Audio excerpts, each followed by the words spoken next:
Gledate najnoviji video na mom kanalu. Ako vam se dopadne, lajkujte ga, a moj kanal pratite. Klik na prati je besplatan.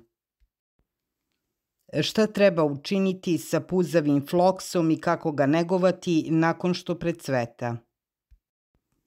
Uz samo malo pažnje, nakon što završe svoj ciklus cvetanja, možete održavati svoje biljke puzavog floksa zdravim i jakim iz godine u godinu.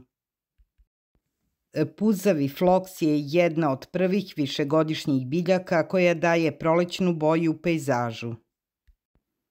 Njegovo mahovinasto lišće nalik papratima brzo postaje prekriveno talasima cvetova u rano proleće. Ova biljka izgleda prelepo bez obzira da li cveta u ružičastoj, crvenoj, beloj ili ljubičastoj boji.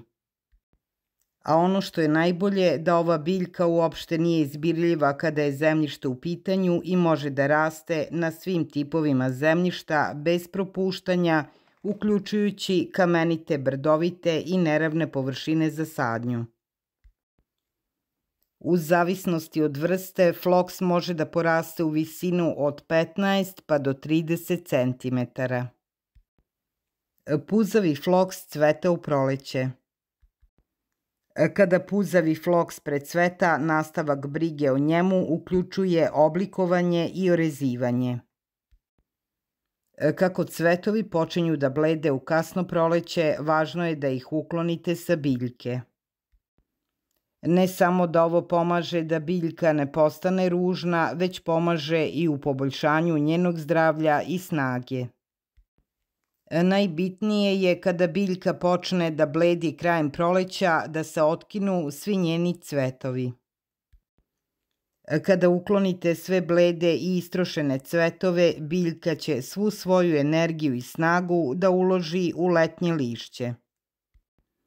Dobar snažan rast lišća znači da floks može početi da skladišti više energije kroz proces fotosinteze.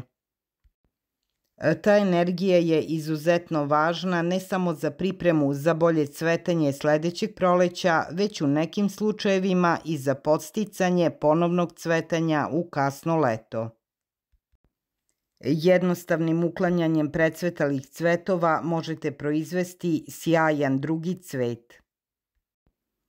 Kako najlakše da orežete i oblikujete puzavi floks?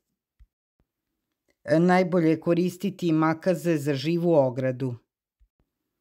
Možete koristiti i trimer sa žicama jer će on veoma brzo obaviti posao. U zavisnosti od vrste i visine floksa, najbolje je da orežete od 5 do 10 cm površinskog dela biljke. Ovaj proces ne samo da će ukloniti sve stare cvetove, već će vam omogućiti da oblikujete grm.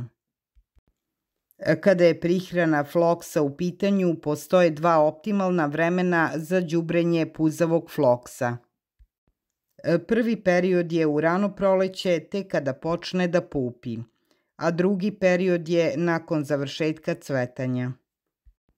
Đubrenje pre cvetanja pomaže da se podstakne jače i kvalitetnije cvetanje, a đubrenje nakon što procveta biljka pomaže da se nadoknade izgubljene hranljive materije i podstakne snažan letnji rast. Pošto floks ne zahteva ogromne količine hranljivih materija, kompost je jedan od najboljih rešenja. Nekoliko centimetara komposta oko osnove biljke biće sasvim dovoljno. Na taj način ćete obezbediti sporo oslobađanje hranljivih materija tokom leta. Umesto komposta možete koristiti i višenamensko uravnoteženo đubrivo. Ovo đubrivo je mnogo bolja varijanta u rano proleće jer će brže hraniti biljku za predstojeće cvetanje.